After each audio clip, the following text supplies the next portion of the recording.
先来祷告。亲爱的主，我们感谢赞美你的恩典，谢谢你再一次引领我们来到圣殿，让我们可以透过礼拜与你亲密的交通。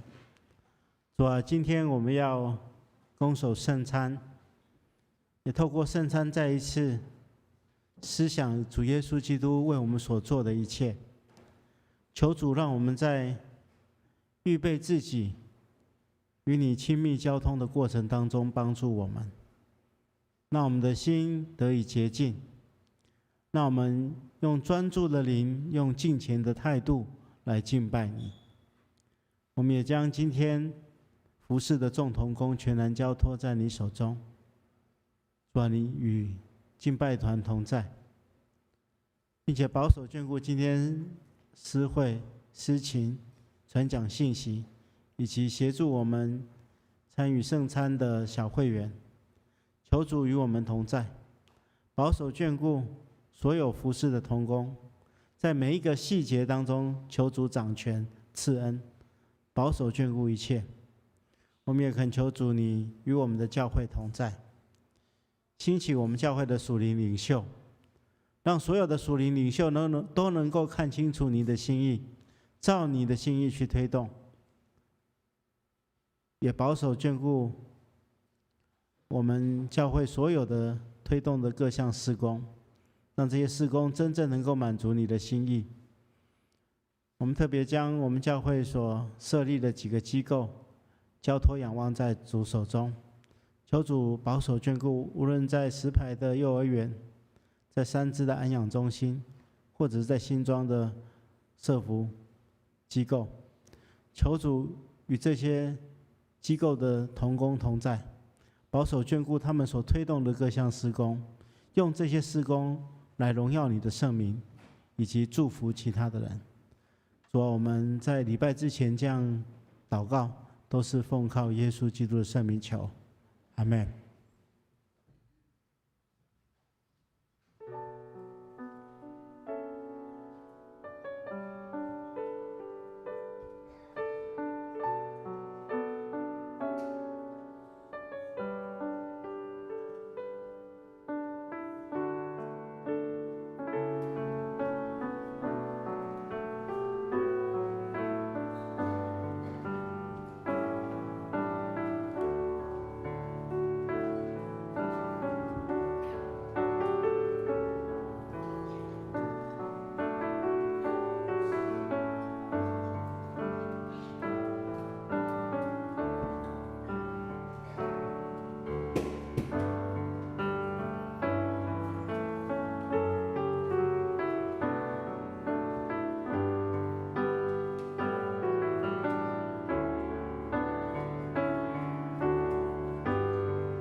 哈利路亚！弟兄姐妹，大家平安。平安。邀请你们从座位上站立起来。主的慈爱比生命更好，我们要用嘴唇来颂赞他。今天是一个美好的早晨，因为我们要在早上的敬拜中遇见神。阿门。你预备好热烈来敬拜耶稣了吗？阿门。阿门。准备好的弟兄姐妹，让我们用3声大声的哈利路亚开始我们今天的敬拜。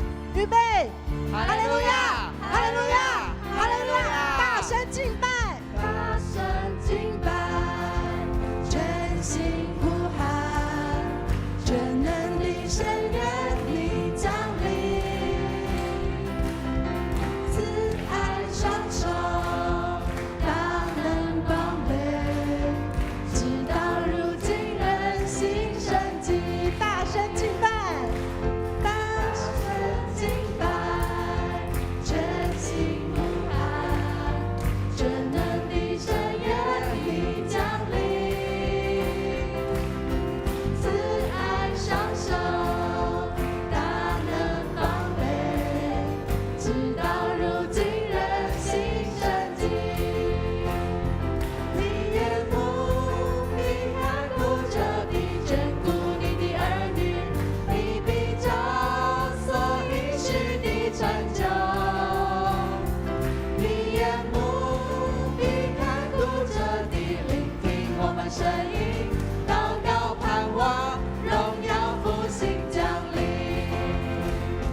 敬拜上达穹苍，让我们拍手跳舞，尽情来敬拜他。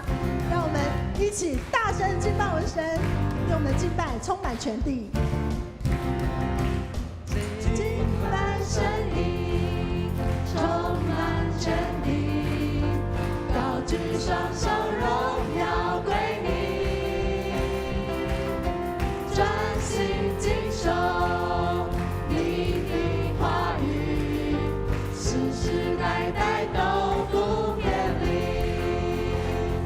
你眼目必看顾着地，眷顾你的儿女，你必照所应许的成就。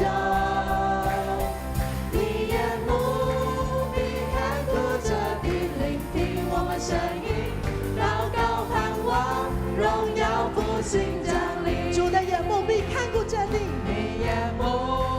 必看顾着你，眷顾你的儿女，你必照所应许的成就。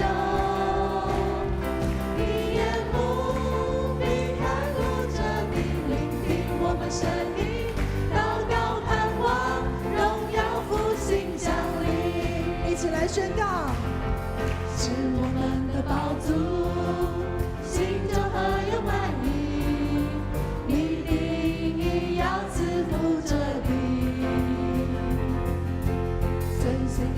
旨意，谦卑会走向你，我们定义要跟随你，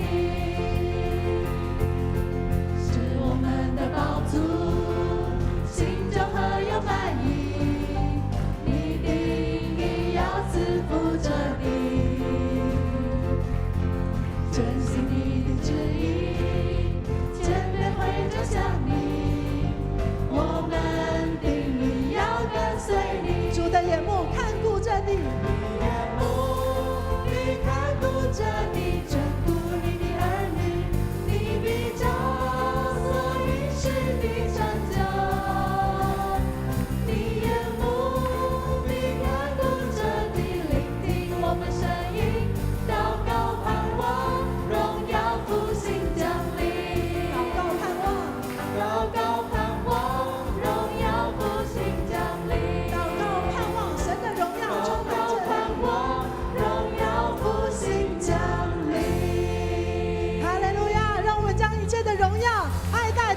宝座上的耶稣，最大的掌声！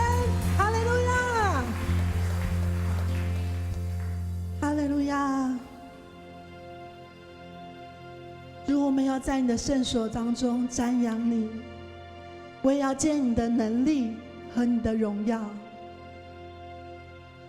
亲爱的圣灵，我们敞开心欢迎你。我们欢迎你在我们当中充满我们。圣灵啊，我们需要你，需要你的同在，需要你的爱来充满，来浇灌我们，挪去我们的不安，医治我们的伤痛，使我们在你爱中得以完全。圣灵，请你来充满我们的心。圣灵，请你来充满我心，我需要你恩膏充满我灵。圣灵啊，我好爱你，我的灵让你牵引，而每一天我要更深爱你。圣灵，我们欢迎你。圣灵，请你来充满我心，我需要你恩膏充满我灵。圣灵啊，我好爱你，我的灵让你牵引，而每一天我要更深爱你。一起来追求主，追求你主，我将生命献给你，牵引我更亲近你，你大能更新我灵，无人能与你相比。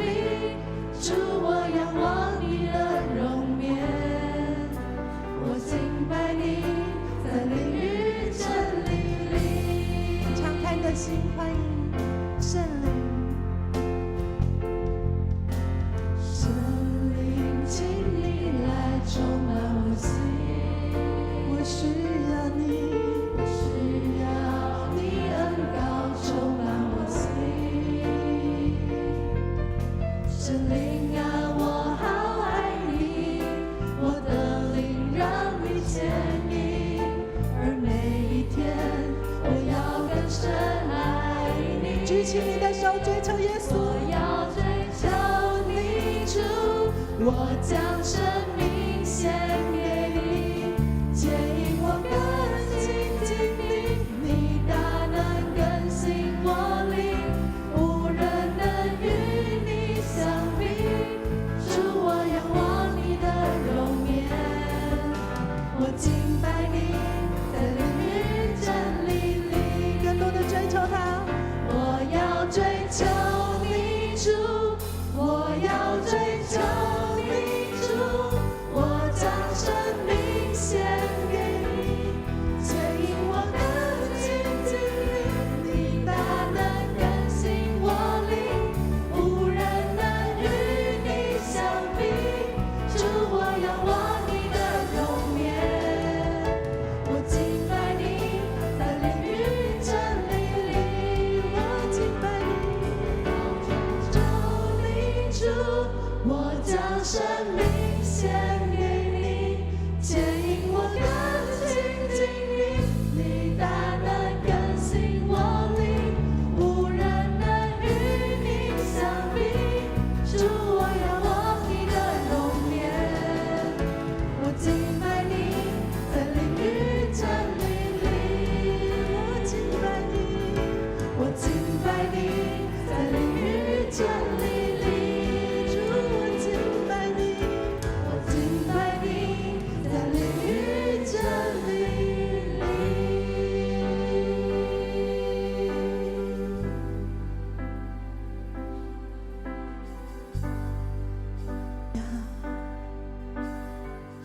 谢谢圣灵大大的浇灌我们，在这圣餐主日的早晨，我们一起用这首诗歌来思想耶稣十字架上牺牲的爱。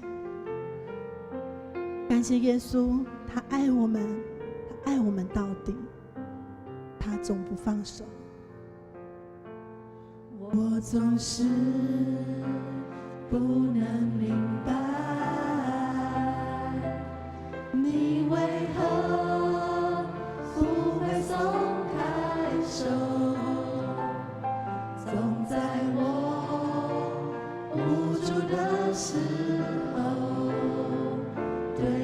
说，你还爱我，我总是无法想象，耶稣为我死在十架，我的罪如此的深。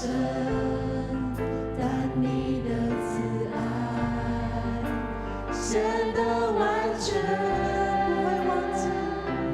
不会忘记认识你的那天，你拯救我脱离的一切，我是如此不配，你爱何等甘甜，没有你我生命不可能完全，主我爱你，生命献上给你，为你而活，生命才有意义。主你为我而死，我只愿为你活，不会放弃，永远不分离。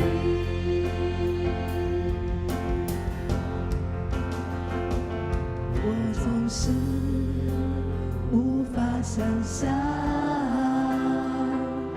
耶稣为我死在十架，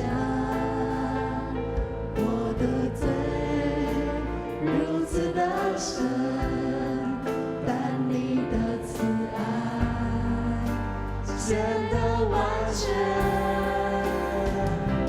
不会忘记认识你的那天，你拯救我脱离的一切，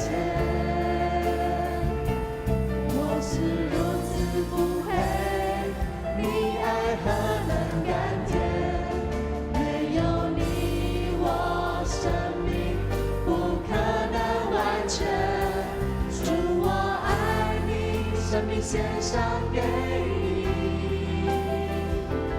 为你而活，生命才有意义。主你为我而死，我只愿为你活，不会放弃，永远不分离。东离西，东离西有多远？我的罪全赦免，天离地有多高？你的爱有多大？是宣告东离西，东离西有多远？我的罪全赦免，天离地有多高？你的爱也多大？不会忘记认识你的那天，你拯救我脱离的一切，我是如此不配，你爱何等甘甜，没有你我生命不可能完全，主我爱你，生命献上给你，对主说我为你而活，为你而活，生命才有意义。主你为我而死，我只愿为你活，不会放弃，永远不分离。对主说，主你为我而死，我只愿为你活，不会放弃，永远不分离。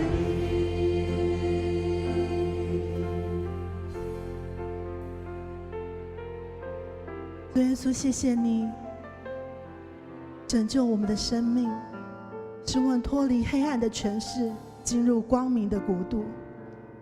因着你，我们生命不再一样，因为我们明白我们在你眼中的价值，所以可以不畏惧所遇见的风浪，相信神必与我们同在，领我们前行。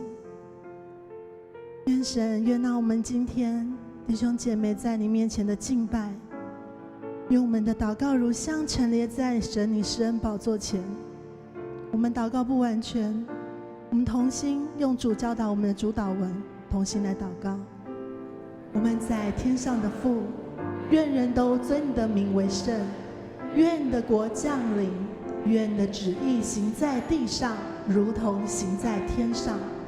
我们日用的饮食，今日赐给我们，免我们的债，如同我们免了人的债，不叫我们遇见试探，救我们脱离凶恶。因为国度、权柄、荣耀，全是你的，直到永远。阿们。弟兄姐妹，请坐。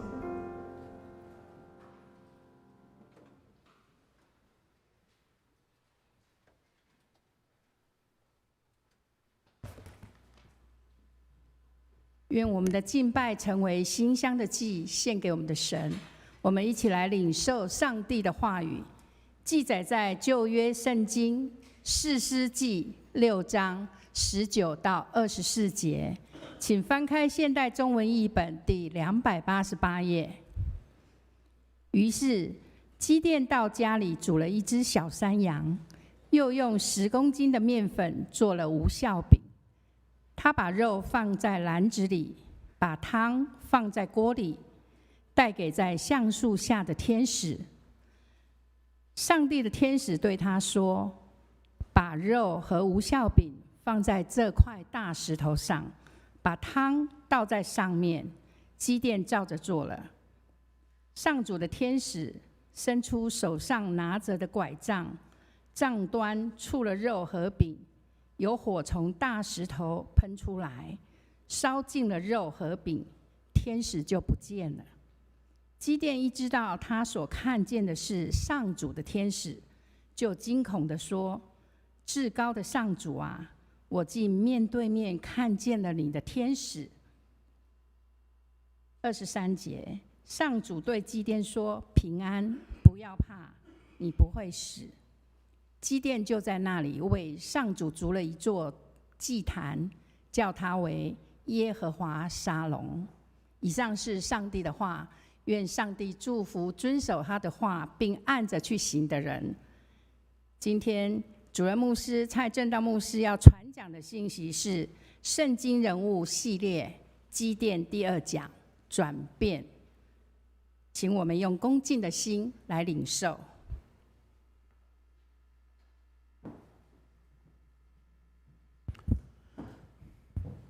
弟兄姐妹，大家平安。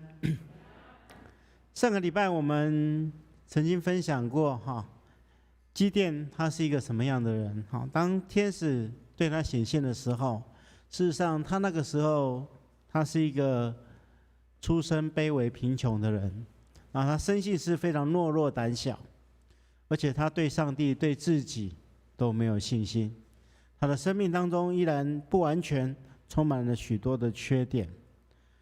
但是后来他转变了，我们今天要来看他如何转变。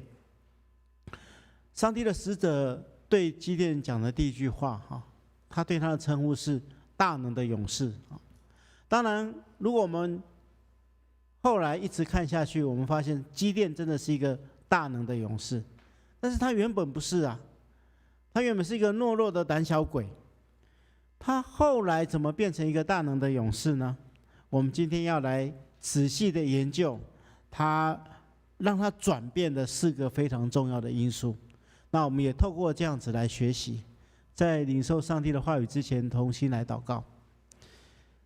亲爱的主，我们现在要聆听你的话语，求你帮助我们，让我们有智慧去明白你话语的奥秘，并且有信心将你的话语实践出来。求主帮助我们，奉耶稣基督的名祷告，阿们。今天我们要来看让基甸生命转变的4个非常重要的因素。首先，我们要理解，就是说，基甸之所以会有如此大的转变，是在于上帝恩典的选召，以及他用生命去回应。他回应上帝的呼召，被上帝所用，所以他从一个贫弱、懦弱的一个胆小鬼，变成为大能的勇士。他从一个平凡的人，变成以色列人伟大的领袖。事实上，我们在圣经当中可以看到，许许多多的人，因为被上帝拣选、被上帝呼召，而当他用生命去回应上帝的呼召的时候，他的生命就得到完全的转变。比如说，我们去看过去曾经分享过的摩西，摩西的故事很相同，他跟基甸受呼召的状况也差不多。当上帝呼召摩西的时候，他是一个什么？他是一个逃到旷野放逐自己的杀人犯。但是上帝对他说：现在我差你到埃及王那里，你去把我的子民从埃及领出来。起初他犹豫，他拒绝，但是当他最后用他的生命去回应上帝的呼召的时候，上帝就使用他成为以色列人的领袖，成就出埃及的神迹。如果我们接着看下去，许多的祭司、许多的先知，他们也是用同样的态度去回应神的时候，神就使用他们。如果我们来到新约，当耶稣面对11个使徒，他对他们颁布大使命的时候，他们是一群什么样的人？他们是一群因为耶稣受钉十字架死了之后，他们心里非常的害怕，失去信心，完全没有目标的人。但是当耶稣对他们说：上帝已经把天上和人间所有的权柄都赐给我，所以你们要去，使万国万民都做我的使徒，奉父子圣灵的名给他们施洗，并且教导他们遵守我所给你们一切的命令。当他们领受这个使命之后，他们用生命来回应，他们接受耶稣的呼召，耶稣的呼召改变了他们的生命，他们成为一群改变世界的人。所以亲爱的弟兄姐妹，牧师深信上帝对每一个信靠他的人都有拣选，都有呼召。我们曾经听过一句广告词说：人因梦想而伟大。但是我们基督徒应该这样说：我们因为上帝梦想而伟大，因为回应上帝的呼召，因为完成上帝交代我们的使命，我们的生命从平凡转变为伟大。也许在座有一些人会说：我年纪已经很大了，现在回应会不会太晚？但请你记住，摩西被上帝呼召的时候，他已经80岁了。也许在座有一些人说：牧师啊，我现在年纪太轻，不可能做什么贡献，过一阵子再说。但是请记住，当耶稣成就让5000人吃饱的神迹的时候，当时是一个小孩子献出的5饼2鱼，他参与在这个神迹当中，让这个神迹可以成为真正改变人的神迹。所以不要找理由，当上帝呼召你的时候，请你勇敢用生命来回应。这是基甸转变的第一个秘诀，也是转变我们生命的第一个开始。接着我们来看，基甸之所以可以成为一个大能的勇士，是因为他从上帝那里领受到平安。这个平安改变他内心的意志，让他对上帝从怀疑变成为坚信。我们看他领受的这个平安，让他在一个动荡飘摇的世代当中，因为心灵的平静安稳，让他成就上帝的心意。而且他在这个过程当中，他对上帝的认识也一步一步的更加清楚，对上帝的信心也一步步的更加坚定。我们刚才所读的经文是基甸一个非常特别的经验，他和上帝面对面。我们看到刚才所读的经文是延续上个礼拜我们所读的经文，他跟天使见面之后，他觉得要拿一些东西来招待这个天使当时他还不知道天使所以他就回家去准备了一只小山羊，又用10公斤的面粉做了无酵饼。他把肉放在篮子里面，把汤放在锅子里面，就带到这个在橡树下的这个天使。然后上帝的天使对他说：“这边有一个大的磐石你把肉放在上面，把汤倒在上面，还有无酵饼也放在这个大石头上面。”基甸就照着做了。结果天使就伸出了拐杖，当这个拐杖触到了这个肉跟饼的时候，有火从石头里面喷出来，烧尽了肉跟饼就好像在献祭一样。然后天使就不见了。那基甸看到了这个情形他才意识到说原来他面见的是上帝的天使。他就惊恐的说，因为以色列有一种传统，当一个软弱卑微的人去面见到极盛的上帝或是天使的时候，他的命就会没有就是他会死亡他说惊恐的说，至高的上主我竟然面对面看见了你的天使。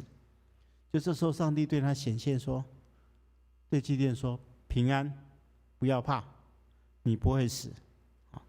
所以基甸为了纪念这次的经验他就在那里为了主建筑了一座祭坛，并且把这个祭坛命名为耶和华沙龙。耶和华沙龙的意思就是上帝是平安。那基甸这次他个人跟上帝接触的经验让他对上帝有初步的认识。那后来他又经验了几次神迹之后，他就从起初的怀疑一直到最后的坚信。圣经说他建筑了一座祭坛。祭坛代表什么？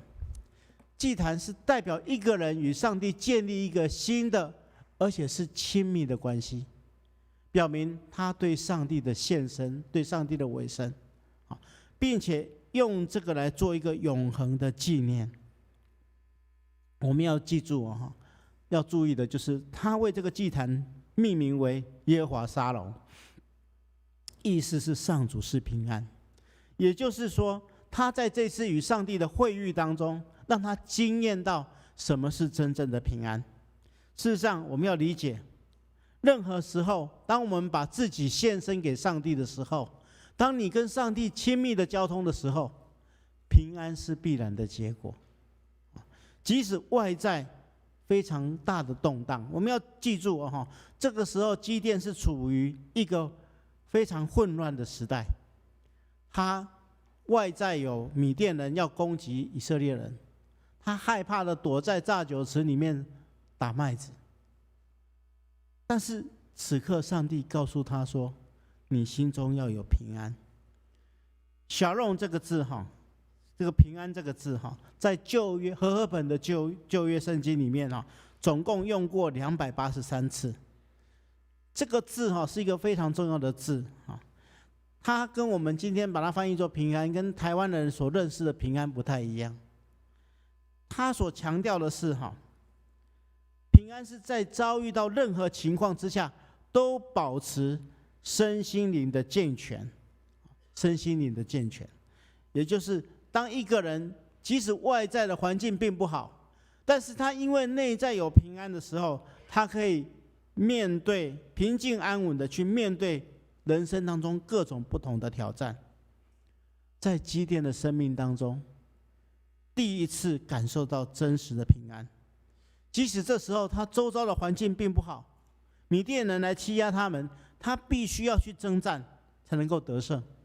但是当他领受上帝给他的平安，这个平安帮助他的结果就是让他从怀疑的心变得对上帝非常有信心。过去他怀疑上帝没有跟他们同在，他怀疑自己的族群就要快被外族所灭掉了，他怀疑自己没有能力去解救同胞，但是领受平安之后，他的心中就充满了信心。所以，亲爱的弟兄姐妹，这告诉我们什么？这告诉我们说，当你准备对外作战之前，你的内部要有平安。也就是说，当你外在的环境充满困难挑战的时候，你要领受上帝给你的平安。在你里面有平安的时候，你才有能力去征战，你才有能力去征战。特别在这个时代当中，我们知道从去年年底一直到今天，全世界都还在武汉肺炎笼罩的恐惧当中。特别是我们生活当中会面临不同的挑战，我们工作上的挑战，我们家庭里面的挑战，或是你会面对不一样形式多元的挑战。但是外在的环境即使这么样的糟糕，如果你能够领受来自于神的平安，你就有能力去征战。那怎么样才能够得到来自于上帝的平安呢？就是接着他的第三个秘诀，基甸活在上帝的同在当中。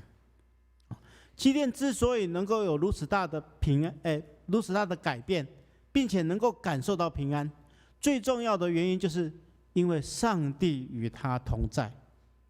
基甸因为有上帝与他同在，因此他原本胆怯的心变成为刚强勇敢，因为他有一个全能而且爱他的上帝陪伴着他。如果一个爱我们又拥有大能力的上帝陪伴我们，我们还怕什么呢？在历史当中，我们看到被上帝所重用的仆人，他们都渴望上帝与他们同在，而且他们都有上帝与他们同在。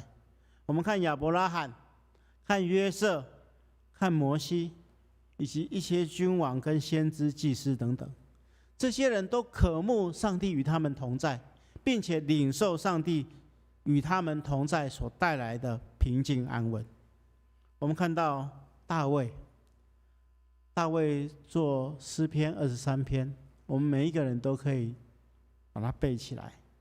他说：“我虽然行过死荫的幽谷，也不怕遭害，因为你与我同在。”他说：“我一生一世必有恩惠慈爱随着我，我且要住在耶和华的殿中，直到永远。”他何等渴慕，并且领受上帝与他同在的恩典。所以，亲爱的弟兄姐妹们，你们是否渴慕，并且确信上帝与你们同在？请大家记住，上帝与我们同在是一个应许。我们所敬拜、我们所尊崇的耶稣，人家称他叫做以马内利。以马内利就是上帝与我们同在。因为在耶稣基督的生命当中，我们体验到上帝与我们同在的奇妙。借着耶稣，我们明白上帝爱我们，神正与我们同在。而当耶稣离开世上之前，也对他的门徒，也对我们这样说。他说：“你们若爱我，就要遵守我的命令。我要祈求父亲，他就赐给你们另外一个慰助者，永远与你们同在。”所以耶稣应许圣灵，上帝要借着圣灵保惠师，让我们体验到他与我们同在。所以，亲爱的弟兄姐妹，活在神的同在当中，会使我们胆怯的心得以勇敢，会使我们充满他所赏赐的平安。也许我们的人生会遇到一些风浪，一些挑战，一些我们无法预测的困境，但是千万不要害怕，上帝与我们同在，我们就充满信心。成为一个基督徒有一个非常重要的意义，就是进入上帝的同在当中，你我都必须如此。所以与上帝同在有几个重要的秘诀，牧师要跟大家分享。第一个，你不要放弃祷告，在任何时刻，你借着祷告可以跟神有亲密的交通。第二个，不要停止研读上帝的话。当你天天借着上帝的话，默想上帝的话，你就体验到神与你同在的那种力量，并且要常常跟同性的人一起聚会。耶稣也这样应许说，因为无论在哪里有2、3个人奉我的名聚会，那里就有我在他们中间。所以我们常常在小组当中，借着祷告，借着读经，借着彼此的代祷、扶持、勉励，去体验上帝就与我们同在。当我们知道神与我们同在的时候，我们就从胆怯的心变成为勇敢，心中自然有平安，去面对四周围所带来的挑战。这是基甸他的生命转变的第3个秘诀。但是除了上帝与我们同在之外，有一个非常重要的，就是要顺服上帝的话。借着顺服他的话，我们会得着胜利的能力。我们想一想，如果有一个真心爱我们又全能的上帝陪在我们身旁，结果他讲的话你都不听。上帝陪在你的身旁，他叫你往右去，你偏偏往左。上帝叫你做这个决定，你偏偏照自己的决定去做，这样你是不是可以得到保守？所以既然我们可以活在上帝的同在当中，我们就要聆听他的话语，照着他的话语去行。我们看到基甸他生命当中的一个非常重要的特质，就是他顺服上帝的引导跟指示。也因为这样，他最后终于能完成上帝的托付。他不只领受呼召，回应呼召，而且在一切的过程当中，他都听上帝指示嘛。所以他最后能够完成上帝在他生命当中的计划。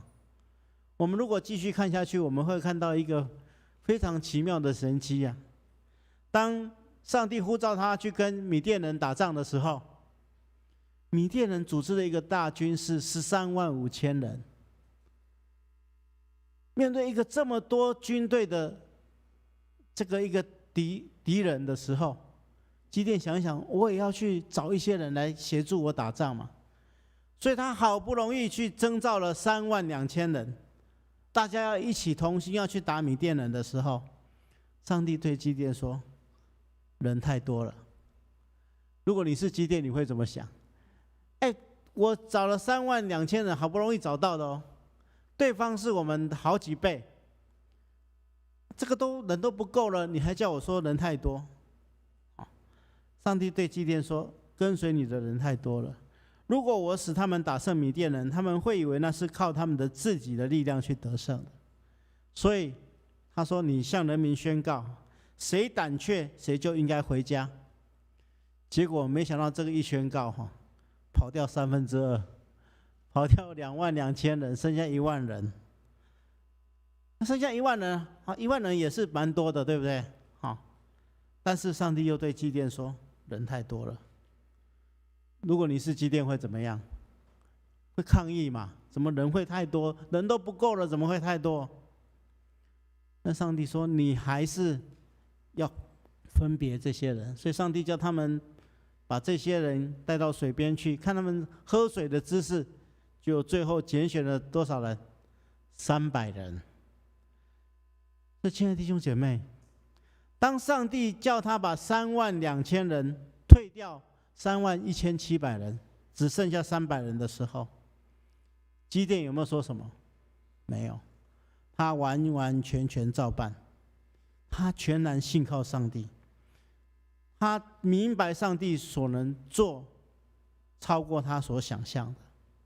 上帝就借着基甸带领的300万，不是300万，300人的大军，战胜了米甸的大军。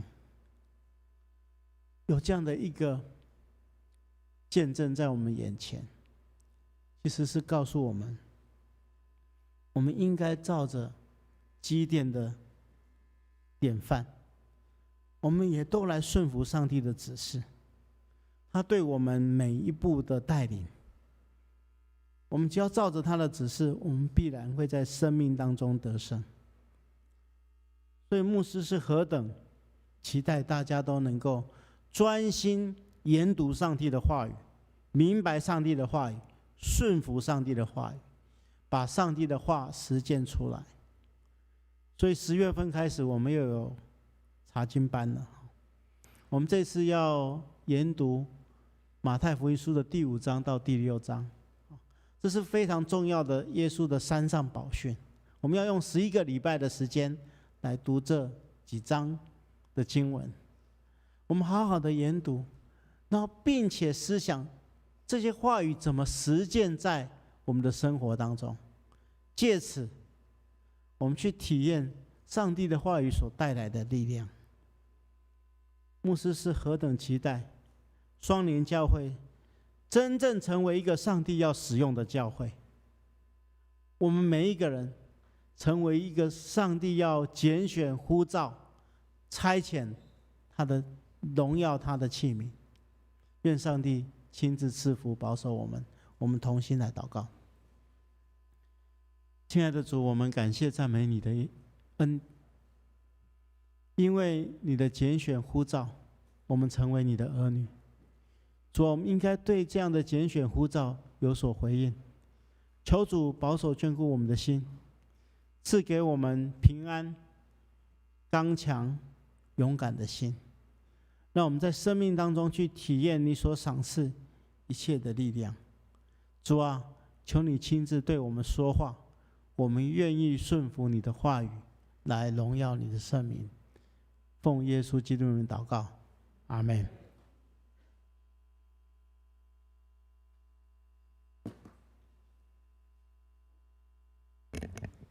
今天是圣餐主日，我们一同起立，用使徒信经来做信仰告白。我信上帝，全能的父，创造天地的主。我信我主耶稣基督，上帝的独生子，因圣灵感孕，由童贞女玛利亚所生，在本丢布拉多手下受难，被钉十字架，受死，埋葬，降在阴间。第3天从死人中复活，升天，坐在全能父上帝的右边，将来必从那里降临，审判活人死人。我信圣灵，我信圣而公之教会，我信圣徒相通，我信罪得赦免，我信身体的复活，我信永生。阿们。请坐。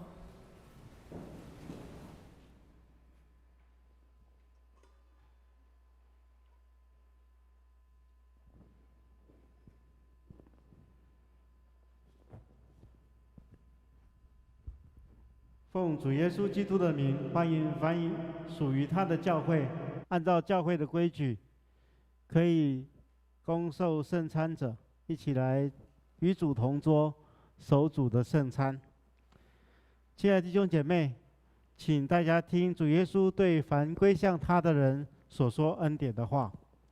主耶稣说：“凡劳苦担重担的人，可以到我这里来，我就使你们得安息。”主耶稣也这样说：“饥渴慕义的人有福了，因为他们必得饱足。”愿主耶稣基督的恩典与各位同在。请大家注意来听主耶稣设立圣餐的话，就是照保罗先生所说：“我当日传给你们，原是从主所领受的，就是主耶稣被卖的那一夜，曾经拿起饼，祝谢后拨开，说：这是我的身体，为你们舍的，你们当如此行，为的是纪念我。”喝完后，也照样拿起杯，说：这个杯是用我的血所设立的新约，你们每逢喝的时候，要如此行，为的是纪念我。你们每逢吃这个饼，喝这个杯，是表明主要来，只等到他再来。当主耶稣被卖的那一夜，他曾经拿起饼祝谢，所以我们奉他的名，照他的样式，首先来感谢上帝，同心来祷告。亲爱的主，我们现在照着耶稣基督的命令摆设这个宴席，为了纪念你永远赎罪的祭。主，我们谦卑恳求您差遣圣灵，将我们分别为圣，又分别这些摆在你面前的饼跟葡萄汁为圣。让我们接受这些，借着信而分享你的身体和宝血。因着你恩典的帮助，使我们在灵里得着培育，也在你的恩典当中，生命不断的成长。用我们的生命来荣耀你的圣名。奉耶稣基督的名，阿们。主耶稣说：“这是我的身体，为你们舍的，你们当如此行，为的是纪念我。”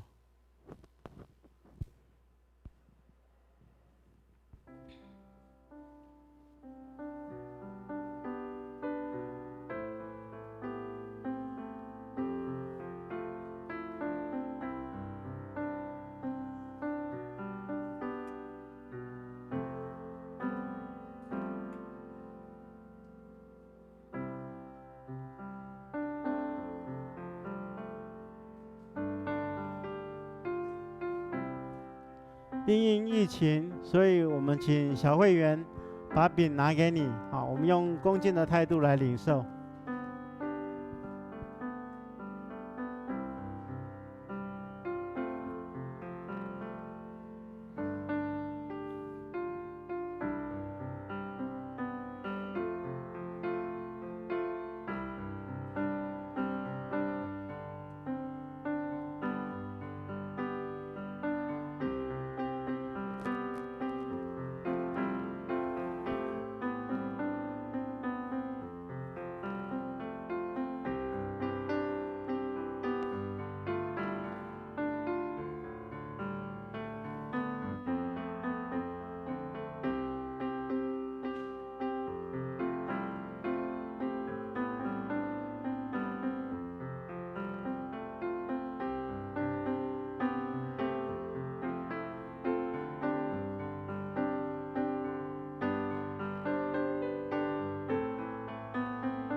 这是基督的身体，为我们舍的，我们当如此行，为的是纪念他，同心来领受。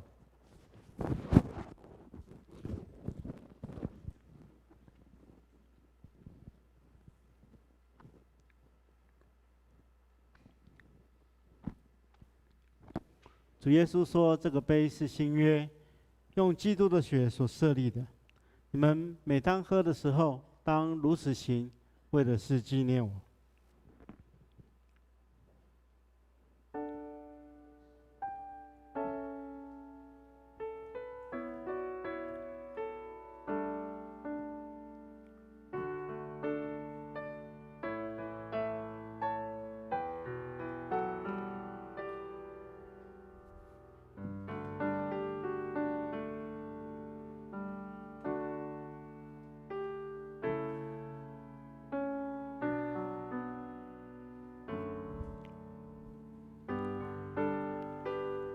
这个杯是用耶稣基督的血所设立的。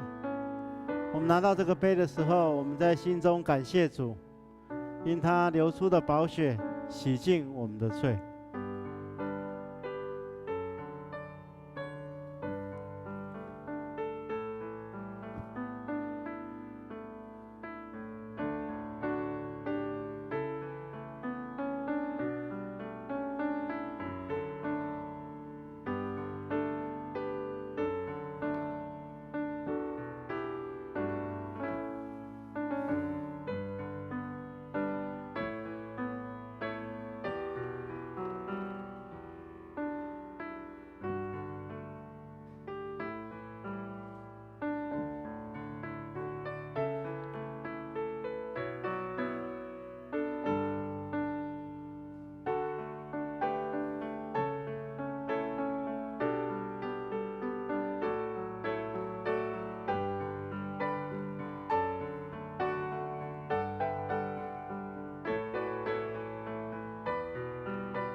还没有拿到的可以举手，好，让我们的小会员知道一下。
这个杯是新约，用耶稣基督的血所设立的。我们每逢喝的时候，当如此行，为的是纪念他，同心来领受。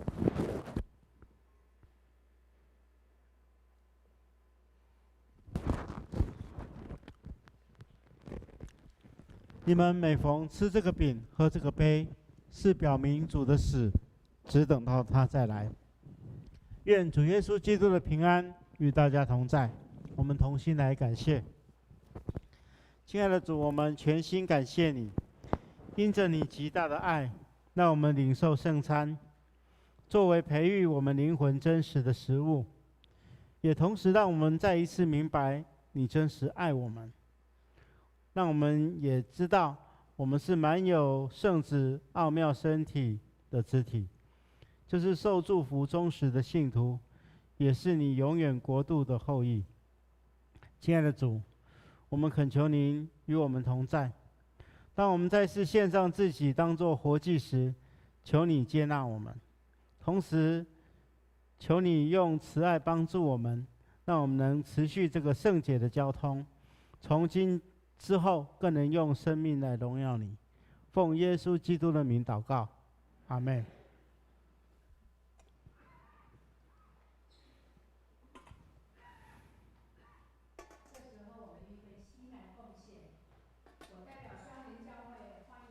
来教会礼拜的来宾，如果你还没有填写留名卡，在你座位前面有留名卡，请写好之后交给我们收奉献的执事，让我们有机会来认识你。现在我们预备心来回应上帝的爱。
们一起起立来感谢。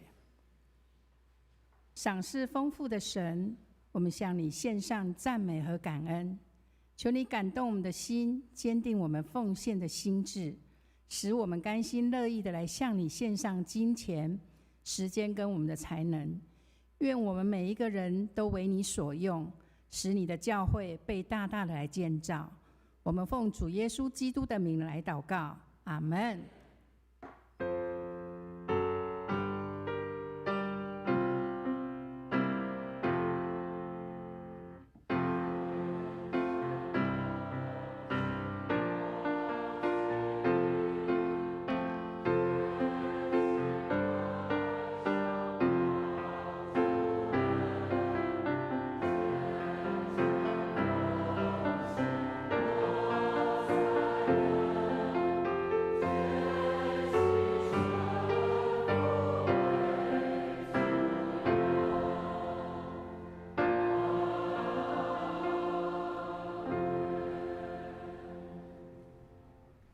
请坐。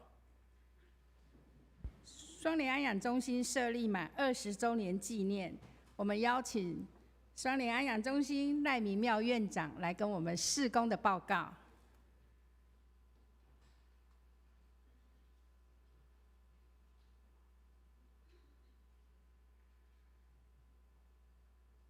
各位弟兄姐妹，大家平安。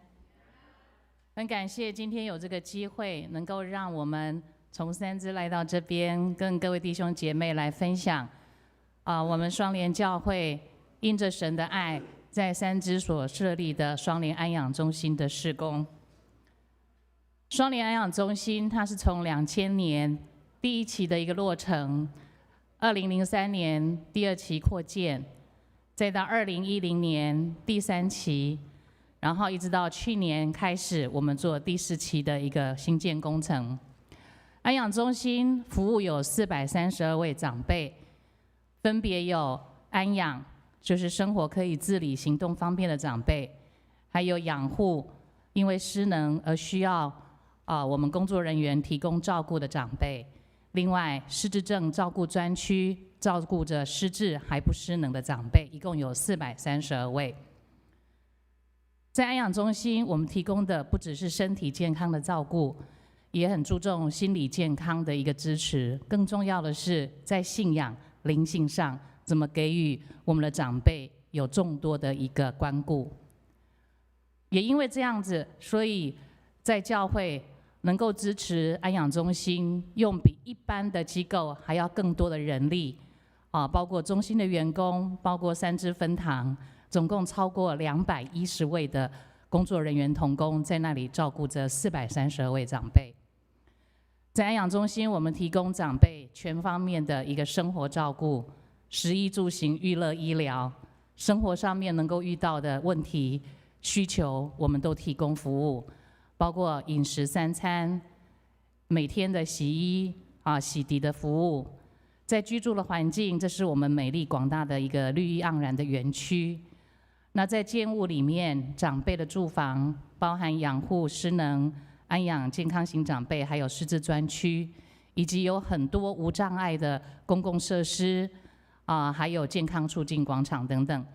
更特别的是，我们也为我们的子女提供了家属陪伴房，让阿公阿嬷住在那边，不是跟家里面有距离，而是我们众多的子女可以在安养中心一起享天伦之乐。那很多的长辈也可以在那边有适住的体验，提供各种的交通车辆让不同行动程度的长辈都能够有很舒适的这样的一个服务。长辈在那里，爷爷奶奶在那边，也有松联大学，礼拜1到礼拜天都有课程活动。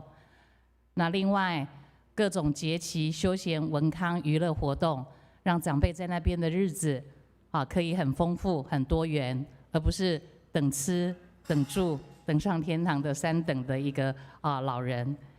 那另外在医疗的方面，我们主要跟马偕医院来合作，提供包括牙科在内，总共有7个专业科别的这样的一个诊疗，而且还有专人可以到医院来协助长辈取药，让长辈可以避免奔波。那甚至我们也专聘了自己的一个物理治疗师，所以爷爷奶奶、阿公阿嬷在那边就近就可以做很多的这样一个复健治疗。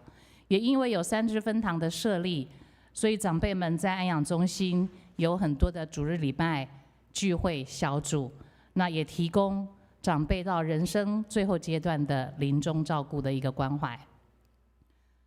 也因着教会的支持，各位弟兄姐妹的带导，还有包括我们前执行长蔡芳文长老带领团队一直到现在的团队，20年来我们也受到政府跟地方上面的一个肯定，连续6届都已经获得台湾老人照顾机构的评鉴绩优。但是安养中心的工作团队不因此而自满，我们经常在思考要怎么样能够提供更好的服务给我们的长辈。这2年来，我们不断的学习，希望能够让我们吞咽比较困难的爷爷奶奶，在他们的饮食餐食上面能够获得改善。所以我们做了软质定型餐的这样的一个改良，帮助吞咽困难的长辈，甚至是使用鼻胃管的长辈，都有机会可以重新在有口进食的这样的一个幸福，也让他们餐食品质能够更加的一个提升。从去年下半年开始，我们进行了第4期的新建工程，主要是员工宿舍跟多功能活动中心的这样的一个建物。我们希望能够照顾好员工，可以让员工在安养中心的一个工作的环境能够更好、更为稳定，提高品质。那更重要的是，也能够开办各种各样的一个长照人员的照顾训练课程，将我们的经验跟我们的爱心能够分享给其他有需要的地方跟单位。那更也拓及了让我们的家属还有团契小组有更多的机会，可以到安养中心那边来灵修住宿。那这个第4期的工程我们预计是在2022年3月的时候可以完工落成。20年来，安养中心服务已经超过有2000名的长辈，照顾了2000多位的这样的爷爷奶奶。这一路走来，就像刚才蔡牧师的讲到，我们也遇到了很多的困难挑战，也有很多的辛苦。但是包括安养中心的团工、安养中心的爷爷奶奶，心里面都是相信的，我们能够一步一步的向前，靠的就是从我们造天地的耶和华所给我们的帮助。所以在20周年的今年里面，我们将这20周年来走过的恩典足迹来出版。在这本书里面等一下在外面大家可以看到，我们同工有带很多的书。在这本书里面有2个部分，一个部分是我们的团队如何照顾爷爷奶奶的这样的一个故事，另外一个部分更重要的是，这本书里面记录了我们很多的长辈，他们怎么样用信仰，用自己坚定的人生信念走过他的一生，这样的一个生命故事。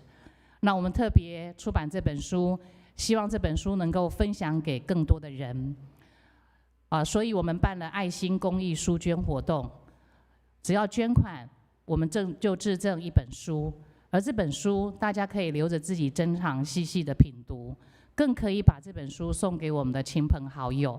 我们也策划了，希望能够募得更多的书来转赠给台湾各大专院校相关科系的学生们，因为将来他们要照顾长辈，我们希望双联的精神、双联的爱心，可以让他们能够有所感动，将来对他们从事长照、照顾老人的工作上面能够更有帮助。所以，如果我们捐款，我们制赠书，您可以自己珍藏、转赠亲友，或者是委托中心来帮忙赠送给台湾各大专院校科系的这些学生们。我们期盼有更多的弟兄姐妹能够来支持关怀这个部分，因为有大家的爱，我们的阿公阿嬷、我们的长辈才可以过着很平安喜乐的生活，幸福永远在他们的身边。对我们来讲，在双联安养中心服务工作，不只是老人的照顾服务，它更是一项宣教事工。我们期盼有因为大家的帮忙、大家的关心，可以让我们的福音讯息的钟声在四处能够鸣放。再次谢谢大家能够有让我的机会代表安养中心的团队跟长辈在这边分享，也敬请大家对我们的事工能够持续的给予代祷跟支持，谢谢。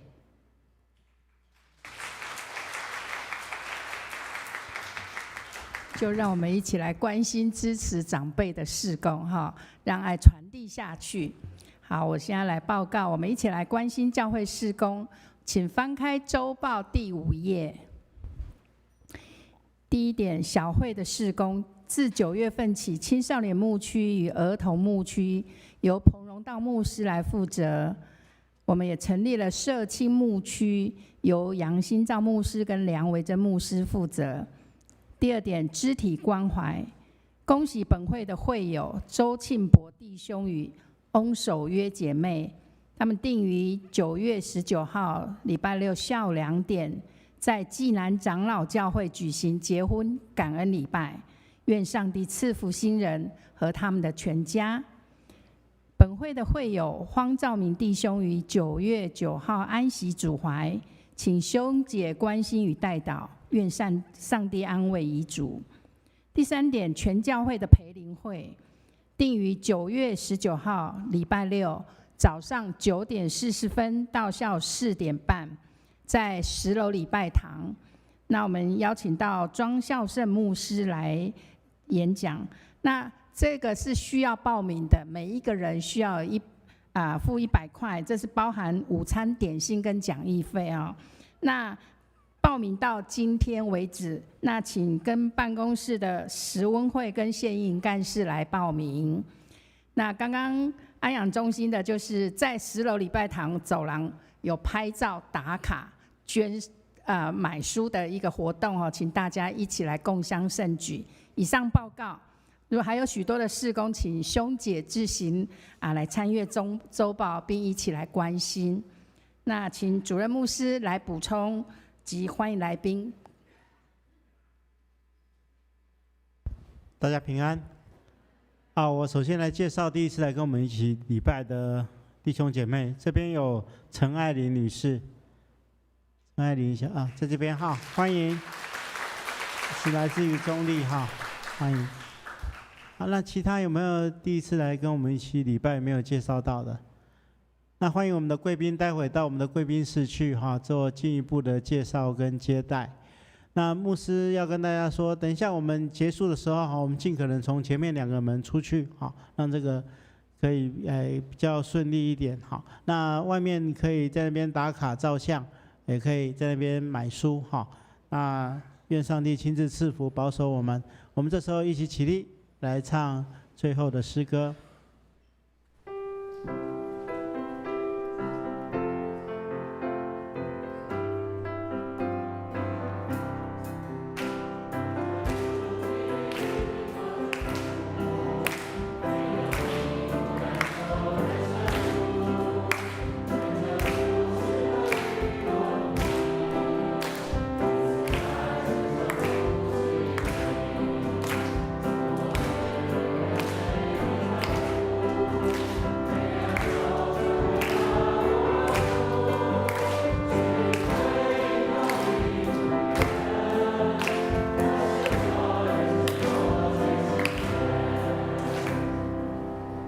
耶稣基督的恩典、天父上帝的慈爱、圣灵的感动、扶持与相通，与你们同在，直到永远。阿们。好，我们互相请安问候。好，我们从前面2个门出去哈，谢谢。